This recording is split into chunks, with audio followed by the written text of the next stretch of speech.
Hello friends और मेरे सारे स्टूडेंट्स, स्वागत है आप सबका आईएएस सोशल के चैनल पे।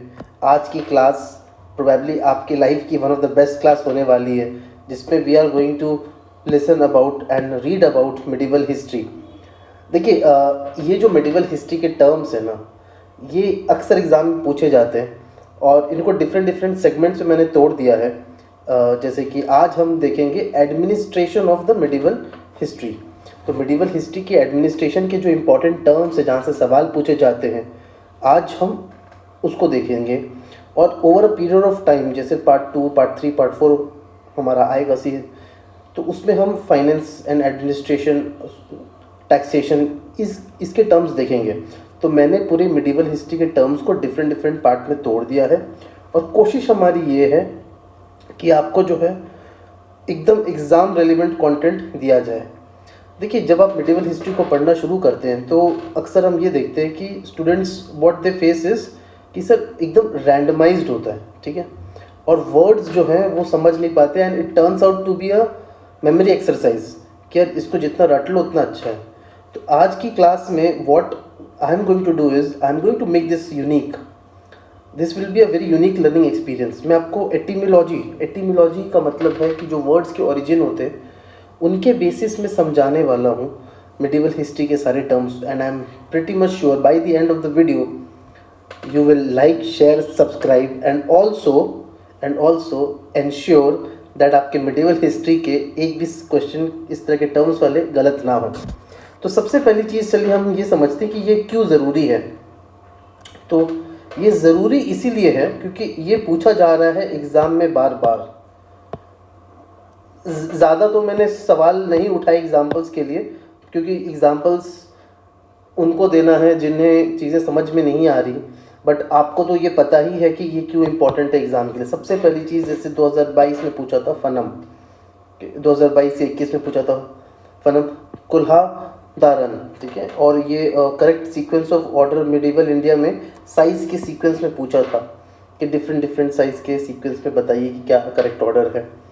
तो ये जो क्लास है इसमें हम इनके ही अराउंड कुछ क्वेश्चंस को समझेंगे। जैसा मैंने कहा कि इस फर्स्ट पार्ट में we are going to study about the administrative offices.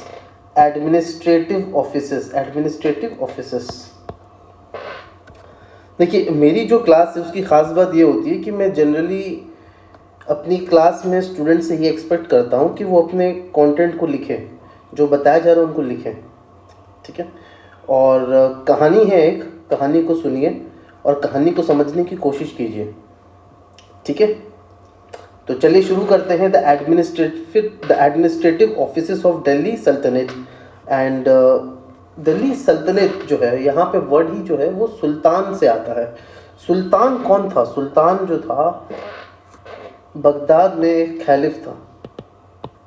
खलीफ जो था, he is the religious head of the state, he was the religious head of the state. तो अब्बासिद कैलिफेट, उमैयद कैलिफेट, तो different different खलीफेट्स रहे, ठीक है। So consider it like this कि ये Baghdad में कैलिफेट थे और इंडिया में सुल्तान्स रूल कर रहे थे ना। कुछ सुल्तान्स थे, they were showing their allegiance to the caliph, कि हम अपनी जो है वो जो सल्तनत है हमारी दिल्ली में, हम अपनी एलिजेंस शो करते हैं खलीफ की तरफ कि खलीफ की हम बंदे हैं, we will be very obedient, okay, towards what the caliph says. तो ये एक नज़रिया था कुछ सुल्तानों का। और कुछ सुल्तान जो कहते थे वो कहते थे नहीं, हम ही खलीफ हैं, जो हम हिंद पे रूल कर रहे हैं और सल्तनत जो हमारी इस्टेब्लिश हो गई, no we are the new caliphs here. तो जैसे जैसे दिल्ली सल्तनत में डिफरेंट डिफरेंट सुल्तान आते गए, तो इस नज़रिए को हम ये देखेंगे डिफरेंट डिफरेंट सुल्तान्स में ये नज़रिया चेंज होता क्या है। इसलिए हम कभी ये नहीं कहते कि एम्परर कुतुबुद्दीन ऐबक, हम कहते हैं सुल्तान कुतुबुद्दीन ऐबक। और कुतुबुद्दीन ऐबक बिकॉज उसने कभी वो टाइटल अपने अंदर लिया नहीं, एम्परर या शाहजहाँ या इस तरह का कोई टाइटल उसने नहीं लिया, क्योंकि वो कभी भी अपने आप को किंग नहीं समझता था। वो समझता था कि I am just a soldier of the caliph, ठीक है। तो सुल्तान ये था। And because he is a soldier and he had an army, so it is said that sultan had all the armies under his control and he was the final authority of the armies. जैसे कि आज की तारीख में president है, president ही है जिसके जो air force, navy and Indian army के तीनों का जो हेड है वो प्रेसिडेंट है। वैसे ही चीफ ऑफ आर्मी स्टाफ जो नया पोस्ट निकला है, ठीक है, तो सुल्तान अपने आप को आर्मीज का हेड मानता था कि हेड ऑफ द आर्मी। अब सुल्तान के अंडर एक रिप्रेजेंटेटिव होता था, रिप्रेजेंटेटिव। नाइब का मतलब है, naib is an Arabic word which means regent, regent या रिप्रेजेंटेटिव, ठीक है। तो जो मैंने स्टार्टिंग में कहा कि कुछ किंग्स अपने आप को सुल्तान मानते थे, कुछ किंग्स अपने आप को नईब मानते थे कि मैं खालिफ का नईब हूँ, मैं खालिफ का रीजेंट हूँ, मैं खालिफ का एक रिप्रेजेंटेटिव हूँ इंडिया में, जैसे कि कुतुबुद्दीन ऐबक। और कुछ सुल्तान अपने आप को किंग समझने लगे। तो जब वो अपने आप को किंग समझते थे तो वो अपने अंडर एक मालिक नईब रखते थे, या मालिक कहते हैं चीफ या चीफ रीजेंट या वाइस रिप्रेजेंटेटिव, कि सुल्तान के बाद ये शख्स, ठीक है। यही फ़र्क है वज़ीर और मालिक नाइब में। वज़ीर जो था he used to take into consideration finances and revenue, finances and revenue. Wazir was the one who controlled the finances and the revenue. अब कोई भी सुल्तान, आर्मी कुछ भी फाइनेंसेस और रेवेन्यू के बिना नहीं चल पाती, इसलिए वज़ीर एक बहुत ही इंपॉर्टेंट पोस्ट था। बट मालिक नईब जो था वो सुल्तान का रिप्रेजेंटेटिव था। जैसे आप समझिए प्रेसिडेंट के बाद वाइस प्रेसिडेंट, ठीक है। तो वाइस प्रेसिडेंट एक डिफैक्टो पोस्ट है। प्रेसिडेंट के बाद एक रियल एग्जीक्यूटिव जो है वो तो प्राइम मिनिस्टर ही है। तो वज़ीर जो है वो प्राइम मिनिस्टर के बराबर हो गया, और मालिक नईब जो था वो वाइस प्रेसिडेंट के बराबर हो गया, ठीक है। जब प्रेसिडेंट हट जाता है तो वाइस प्रेसिडेंट प्रेसिडेंट बनता है, प्राइम मिनिस्टर प्रेसिडेंट नहीं बनता, ठीक है, डेमोक्रेसी में। तो यहाँ पर भी कुछ लगभग इसी तरह का सिस्टम था, बट यही सिस्टम नहीं था। आप यही लगभग इसी तरह का सिस्टम था। कभी कभी वज़ीर जो थे वो इतने पावरफुल थे कि वो सुल्तान बन जाते थे, कभी कभी जो मालिक नाइब था वो इतना पावरफुल था कि वो सुल्तान बन जाता था। तो यही फ़र्क था वज़ीर और मालिक नाइब में। अब देखिए दीवाने अर्ज़, दीवाने अर्ज़, दीवाने अर्ज़ से आपको ये समझना है कि अर्ज़ का मतलब क्या होता है उर्दू में। अर्ज़ अर्ज़ी से आती है, अर्ज़ी जो होती है कि आप किसी को रिक्वेस्ट करते हो, अर्ज़ी वहीं से आती है अर्ज़, ठीक है। तो दीवाने अर्ज़, तो जैसे मैंने कहा सुल्तान आर्मी का हेड था, ठीक है, ही was the head of the army. But army के जो एडमिनिस्ट्रेटिव वर्क्स थे, जैसे कि पेंशन जा रहा है या नहीं सोल्जर्स को, ठीक है, वॉर बूटी का कलेक्शन किस तरह से हुआ, तो ये जो था ये पूरी इसके लिए एक मिनिस्ट्री सेटअप की गई थी, एंड दिस वाज दीवाने अर्ज़। सो दीवाने अर्ज़ was nothing but N administrative office of the army, okay.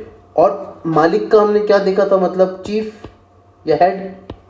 तो आरिज़, अर्ज़ से आरिज़ और ममालिक से मालिक, that means the chief of army or the chief of army who was representative of the administrative work। एक पूरी मिनिस्ट्री हो गई फॉर द एडमिनिस्ट्रेशन, और उसका जो चीफ हुआ, जो ऊपर बैठा है, वो हुआ आरिज़ ममालिक। अर्ज़ से आरिज़, ममालिक से मालिक। सो ऐसे आप याद रखना, दीवाने अर्ज़ एडमिनिस्ट्रेटिव ऑफिस एंड आरिज़ ममालिक, ठीक है।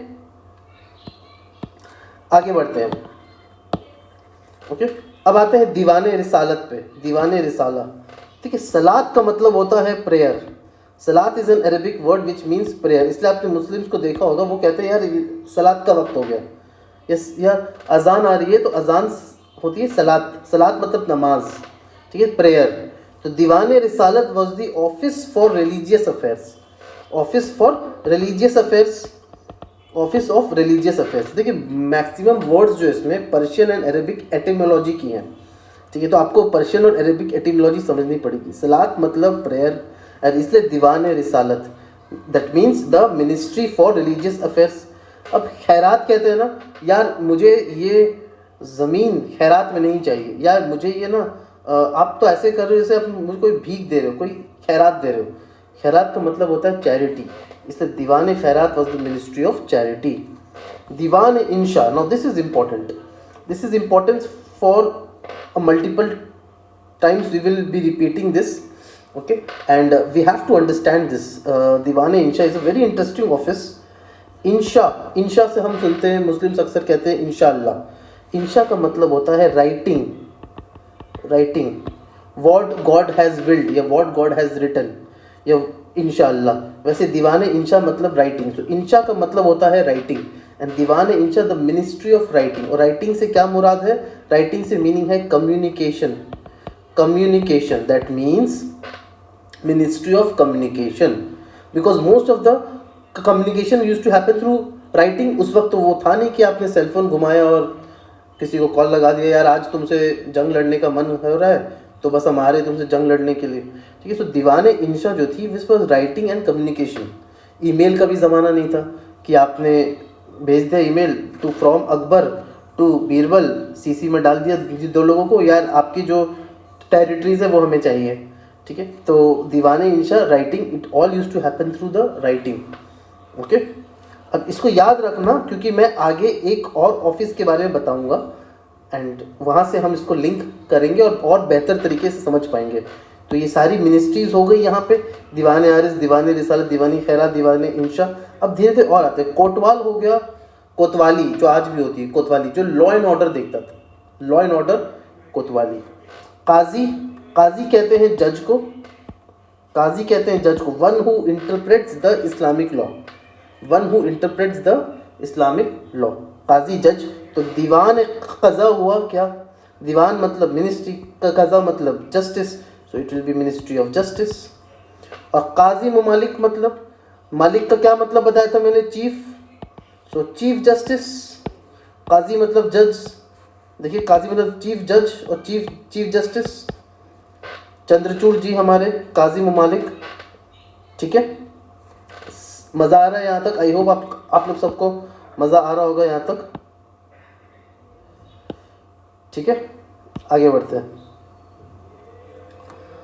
अमीर-ए-तुज़ूक़, अमीर-ए-तुज़ूक़, अमीर कहते हैं हेड को, हेड, किसी चीज़ के हेड को ना अमीर कहते हैं, ठीक है. Tuzuk was the head of ceremony, head of ceremony. Ceremonies जो होती है ना उसकी.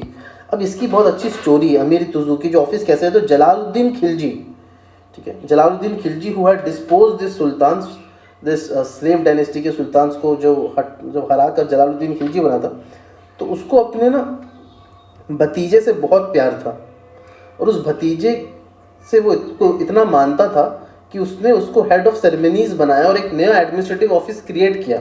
वो था अमीर तुज़ूक़ और उसके भतीजे का नाम था अलाउद्दीन खिलजी. एंड अनफॉर्चुनेटली भतीजा ही उसको जाके आगे में he will murder Jalaluddin Khilji, ठीक है. Amir Tuzuk is the head and ऐसे अमीर तुज़ूक़. बारिद ममालिक, बारिद कौन होते? Barid is an Urdu word, barid is an Arabi word and it means post. बारिद का मतलब होता है पोस्ट. सो बारिद ममालिक और सदर बारिद. सो दीवान बारिद वॉज फॉर. तो अब अगर ये वर्ड दीवान ऐड हो गया, अगर आपको पता है दीवान ऐड हो गया, तो दीवान वुड मीन मिनिस्ट्री. बारिद का मतलब मैंने बता दिया, बारिद का मतलब होता है पोस्ट. तो दीवान बारिद वॉज पोस्ट. अब पोस्टल कम्युनिकेशन आप कहोगे sir Diwan Insha was writing formal communications. Diwan Barid जो था इसमें स्पाई, किसी को ख़त पहुंचाना है, इन्फॉर्मेशन देनी है, कौन सी आर्मीज़ कहाँ तक मूव हो चुकी हैं, ये सब जो कम्युनिकेशन था, जो deep state which was working even in the सल्तनत पे, जो डीप स्टेट का जो होता है इंटरनल मैटर्स के लिए, दैट वॉज दिस बारिद. और मालिक का मतलब चीफ. सो बारिद ममालिक would mean chief of this office और चीफ ऑफ पोस्ट और chief of this intelligence, chief of this communication, ठीक है. सदर का मतलब होता है मेन, इसलिए आप कहते हैं ना सदर बाज़ार, मेन बाज़ार, सदर मार्केट, ठीक है, मेन मार्केट. तो Sadr Barid chief of intelligence, chief of post, ठीक है. आगे बढ़े. So iqta system, this is mister Firoz Shah. ये तुगलक, ऐसी इमेज आपने देखी नहीं बिकॉज ये AI जनरेटेड इमेज है और AI ने जितने भी बुक्स को पढ़ा है फिरोज शाह के बारे में उनके हिसाब से Firoz Shah would have looked exactly like this. This is an AI generated image of Firoz Shah Tughlaq based on the descriptions that is available about him. So iqta system, इसके बारे में तो हम जानते ही हैं.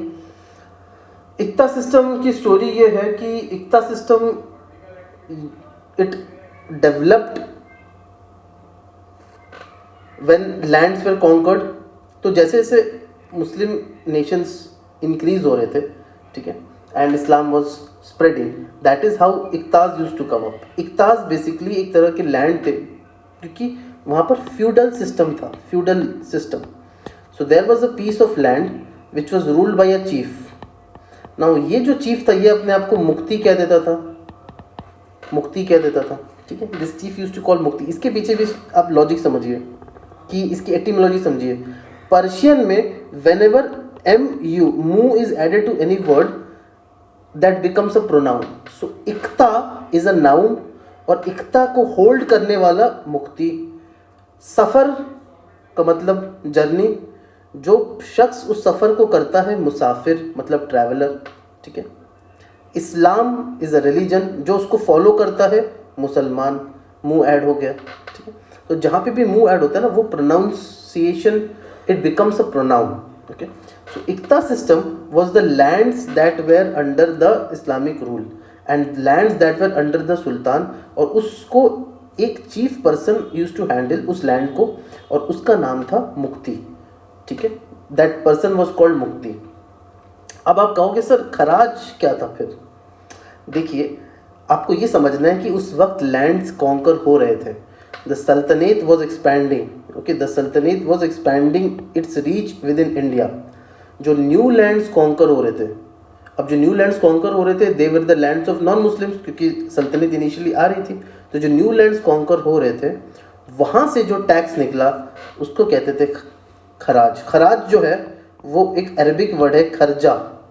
This is Arabic word kharaj. उसका मतलब होता है बाहर निकलना, एमर्ज आउट, एमर्ज आउट या बाहर निकलना. खर्जा का मतलब होता है बाहर निकलना या एमर्ज आउट. अब ये समझिए जो लैंड है, ये लैंड है, लैंड से एमर्ज आउट क्या हो रही है? Crops, crops. दिस ये लैंड से बाहर निकल रही है ना क्रॉप्स. अब इस क्रॉप्स में से 1/3 या 1/2 ये ले लेते थे एज टैक्स और इसको कहते थे खराज, ठीक है. अब क्योंकि इसमें मुंह ऐड हो गया है तो मुस्तखराज, जो मैंने बताया था कि अब प्रोनाउन हो गया. So the ministry which was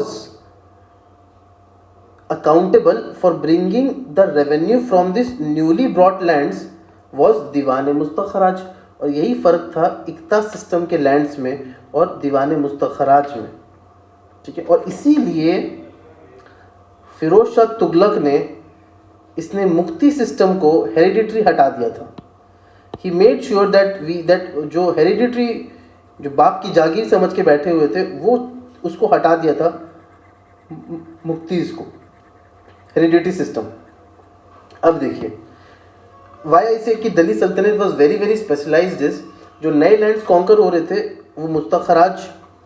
अब देखिए नए लैंड कॉन्कर हो रहे थे, उस पर सेपरेट रेवेन्यू क्यों लिया जा रहा था? अक्सर ये डाउट आता है sir why 2 kind of revenue with new land. क्योंकि जो न्यू लैंड्स हो रहे थे कॉन्कर, वहाँ पे आपको चीज़ें इस्टेब्लिश करनी थी, law and order, revenue collection का एक प्रोसेस, ऑफिसेज अपने.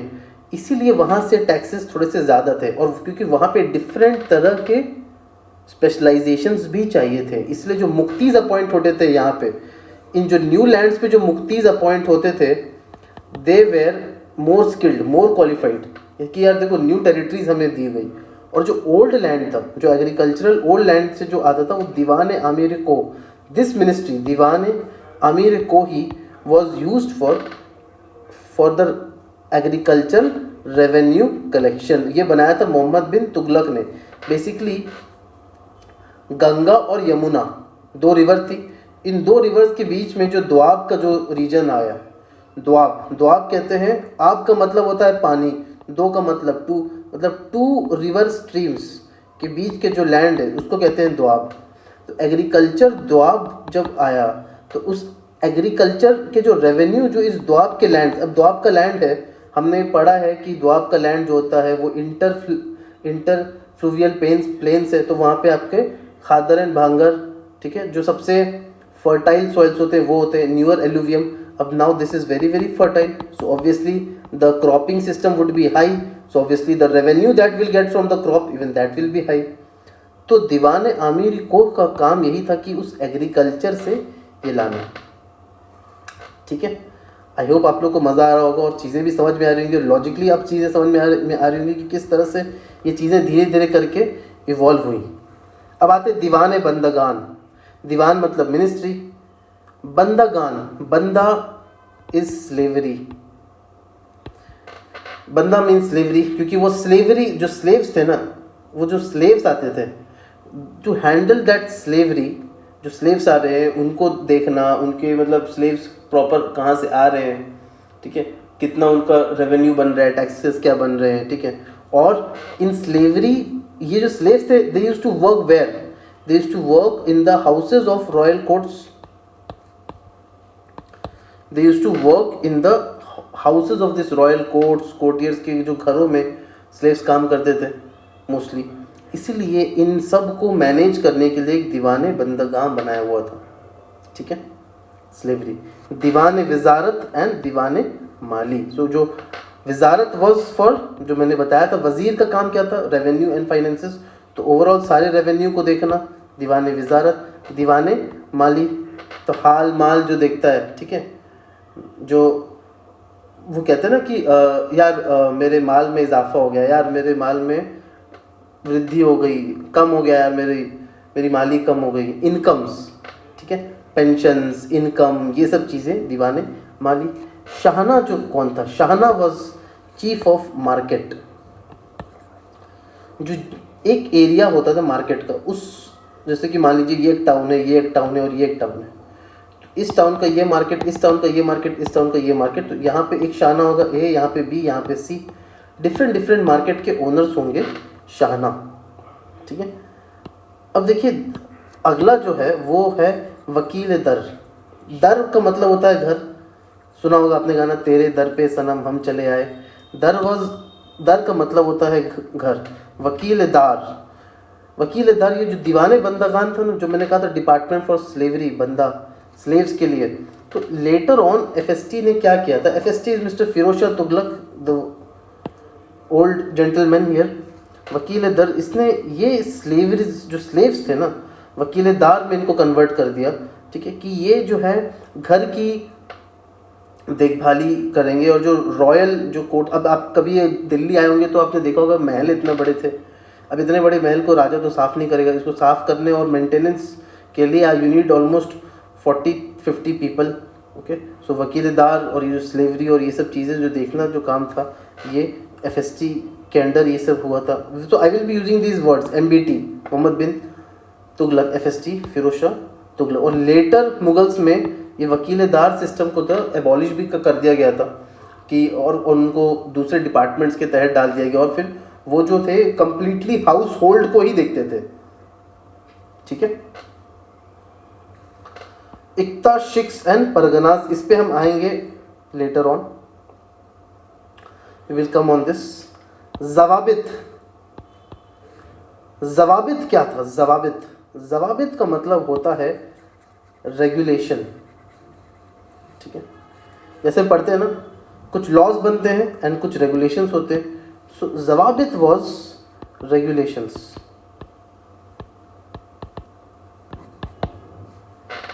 जो रेगुलेशन बनाते थे, सुल्तान ने अगर कोई रेगुलेशन बनाया है तो दैट वाज कॉल्ड एज जवाबित. ठीक है, जहांदारी, जहांदारी का मतलब होता है सेक्युलर. पढ़ते हैं हम जहां, अरे यार दुनिया जहां की बात मत करो. यूनिवर्सल, जहां मतलब universal. So what is universal, commonness, oneness. So jahandari was secular ideas और सेक्युलर रेगुलेशंस, सेक्युलर प्रिंसिपल्स. ठीक है, तो जहांदारी एंड जवाबित. अब पटवारी, पटवारी तो आई होप एवरीवन नोज, आपके आज भी गांव में पटवारी एग्जिस्ट. ओके, तो पटवारी जो थे वो कौन होते थे. पटवारी तब भी उनका वही काम था, लैंड एंड रेवेन्यू देखना एट द लोअर मोस्ट ये लेवल. ओके, सो ठीक है। सो ज़वाबित हो गए आपके जो रेगुलेशंस, जहाँदारी हो गई आपकी सेक्युलर कंसिडरेशंस कि दुनिया जहाँ की बातें जो सोच रहे हैं, व्हाट कैन बी जहाँ, यूनिवर्सल, यूनिवर्सल ब्रदरहुड और ये सब चीज़ें। तो सेक्युलर जो था, इसलिए जहाँगीर, वो अपने आप को secular king, the king of universe, Jahangir, ठीक है, शाहजहाँ, ठीक है, बादशाह, बादशाह जहाँ। तो जहाँ वर्ड्स कम फ्रॉम सेक्युलराइजेशन और from a universal attribute of the king, ठीक है। अगला आता है दीवान इश्तियाक पे। पहले ये समझ लेते हैं आमिर मजलिस एंड शाही। हाँ, तो शाही का वर्ड आमिर, आमिर अभी हमने देखा सेशन में। What is amir, what is amir? आमिर हमने क्या पढ़ा था? Amir means chief, amir means chief, and majlis, majlis, Majlis Ittehad Muslimeen, जो AIMIM mister Owaisi always shouts majlis majlis majlis. मजलिस का मतलब होता है अ कम्युनिंग और कम्युनिटी ऑफ पीपल, एक गैदरिंग को कहते हैं मजलिस। कि यार इस आज एक बहुत छोटी मजलिस है, आज एक बड़ी मजलिस है। सो मजलिस means a gathering of people. So chief of gathering या चीफ ऑफ फेस्टिविटीज, गैदरिंग कहाँ पे होता है, ठीक है। Where does this gathering come? Gathering come during festivities, जब फेस्टिवल्स बनाते हैं, ओके, दैट इज गैदरिंग। तो आमिर मजलिस वॉज चीफ ऑफ फेस्टिविटीज, जिसका काम ही है, ठीक है, फेस्टिविटीज देखना एंड फेस्टिवल्स देखना। और यहीं से वर्ड आया है, यहीं से ये वर्ड आया है शाही जो वर्ड है, क्योंकि शिकार शाही, शाही मजलिस मतलब चीफ गैदरिंग, और रॉयल गैदरिंग, रॉयल, शाही मतलब रॉयल, रॉयल गैदरिंग, शाही मजलिस, शिकार शाही, royal people when they go to hunt, royal, ठीक है, रॉयल्टी, शिकार शाही। क्लियर हो रहा है? आई होप यहाँ तक चीज़ें समझ में आ रही हैं। दीवान इश्तियाक अगेन मिनिस्ट्री, जिसमें स्पिरिचुअलिज्म की बात हो रही हो, दीवान इश्तियाक, ओके। आगे बढ़ते हैं।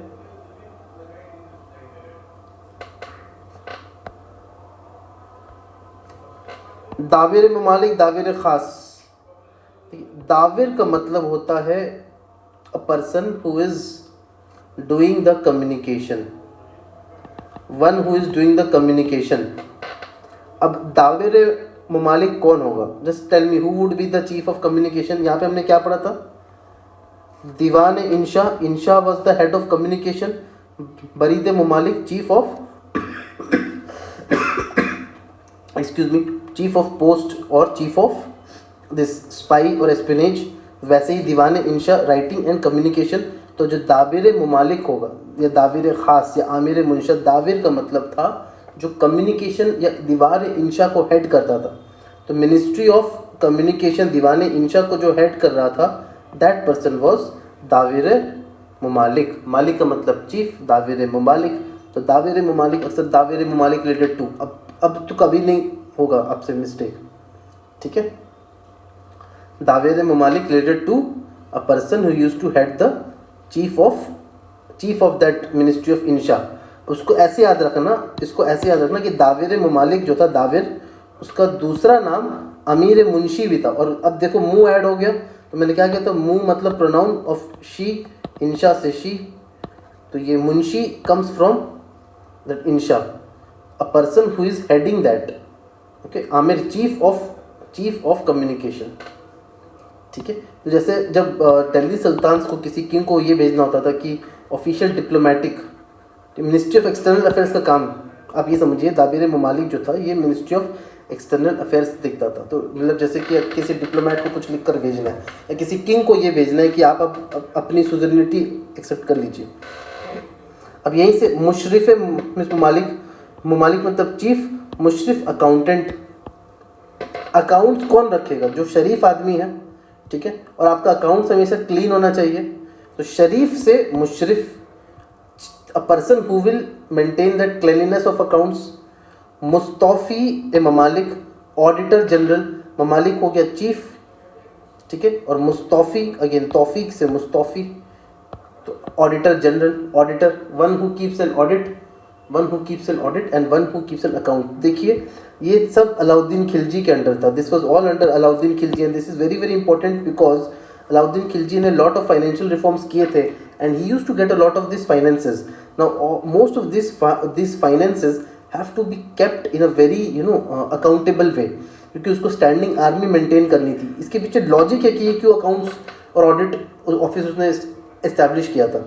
अकाउंट्स एंड ऑडिट तब इस्टेब्लिश करते हैं जब आपके पास फाइनेंसेस आ रहे हैं खूब सारे, एंड उसने मार्केट रिफॉर्म्स किए थे, he was having those finances, now he has to maintain that accountability over those finances. इसलिए मुशरिफ ममालिक एंड मुस्तौफ़े ममालिक, auditor general and accountant general, ठीक है, याद रहेगा, मुशरिफ अकाउंट, मुस्तौफ़ी ऑडिटर।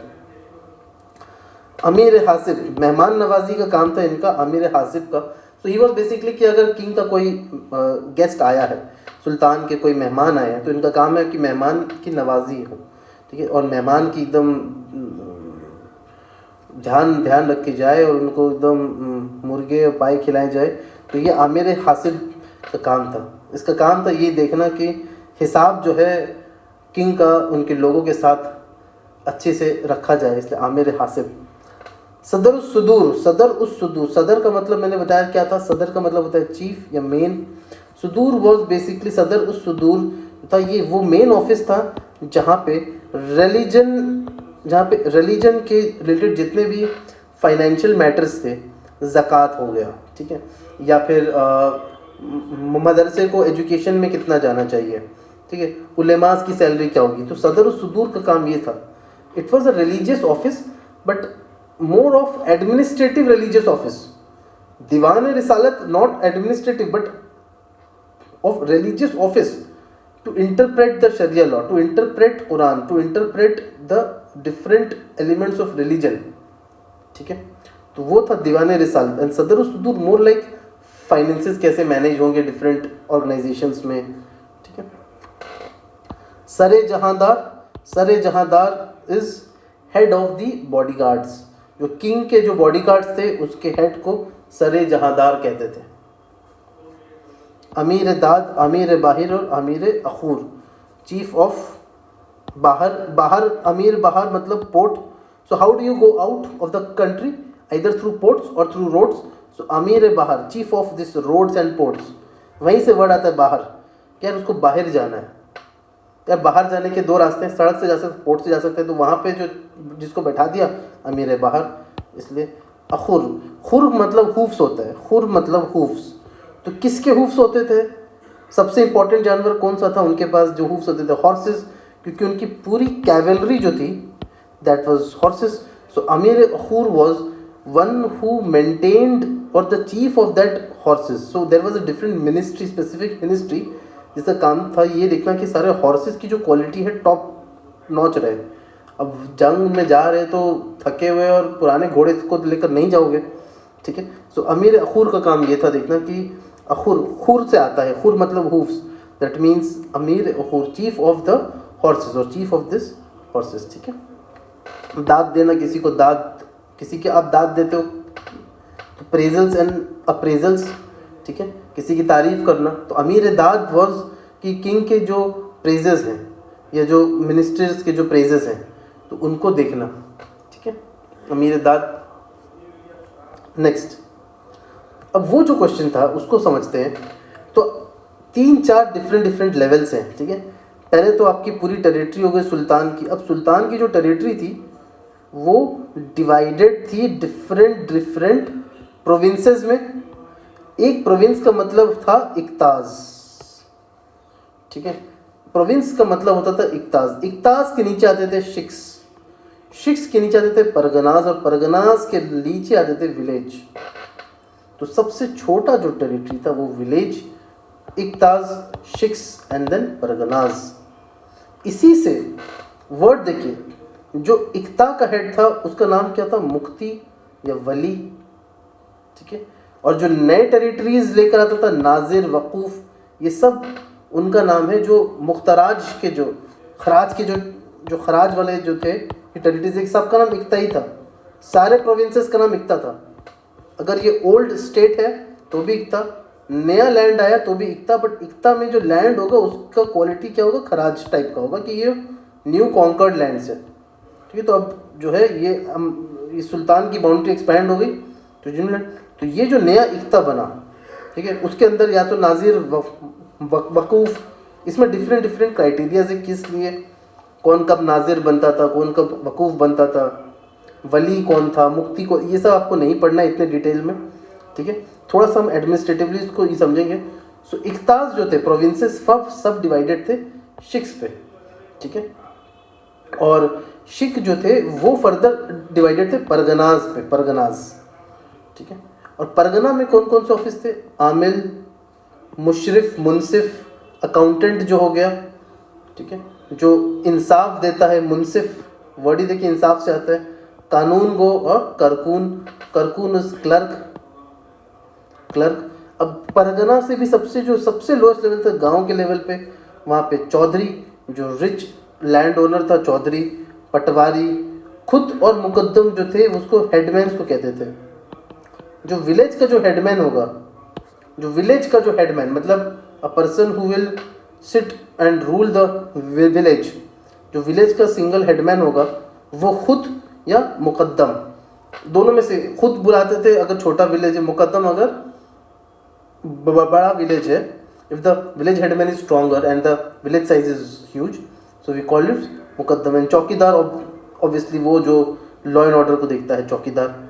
सो शिक को हेड कौन करता था, शिक को हेड ऑब्वियसली जो नाम से आ रहा है शिकदार है, शिकदरा, शिकदार है, शिकदरा, वो शिक को हेड करता था।